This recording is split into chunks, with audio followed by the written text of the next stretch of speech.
नमस्कार, आपण पाहत आहे भांडा फोड न्यूज. एका दमात भ्रष्टाचारी कोमात. सोशल मीडिया, कर्जबाजारी, गुन्हेगारी, सट्टेबाजी, चोरी, मटका, जुगार, दारू, सावकारशाही, न्यायाच्या प्रतीक्षेत प्रशासन. भांडाफोड न्यूज. एका दमात भ्रष्टाचारी कोमात. महाविकास आघाडीच्या 6 जणांनी पळ काढला. विधान परिषदेसाठी ताकदीने लढणार म्हणणाऱ्या महाविकास आघाडीच्या 6 जणांनी मताचे समीकरण बघून निवडणुकीपूर्वीच पळ काढला. यामुळे महायुतीचे 6 जण बिनविरोध झाले. उर्वरित 11 जणही मोठ्या मताधिक्याने विजयी होतील असा विश्वास पर्यटन आणि खनिकर्म मंत्री शंभूराज देसाई यांनी शुक्रवारी पत्रकारांशी बोलताना व्यक्त केला. विधान परिषद निवडणुकीतील माघारीवर खासदार संजय राऊत यांनी 150 कोटीचा घोडाबाजार झाल्याचा आरोप केला होता. त्यावर त्यांना काय काम आहे, तरी त्यांनी आकडा कमी सांगितला. मोठा आकडा सांगितला पाहिजे.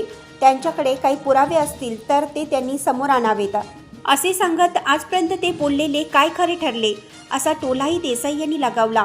नाशिकमधल्या 2 गीतेबंधूंपैकी एकाने अर्ज माघारी घेतला आहे. दुसऱ्या गीतेबंधूंचा अर्ज काल वेळेत माघारी घेता येऊ शकला नाही. शिवसेनेच्या वतीनं मंत्री उदय सामंत, भाजपचे गिरीश महाजन तिथे आहेत.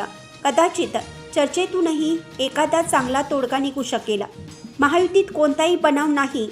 तसा असता तर मला 2 दिवस सांगलीला पाठवून तानाजी पाटलांचा अर्ज माघारी घ्यायला लावला नसता. किरकोळ कुरबुरी सगळ्याच पक्षात चालतात.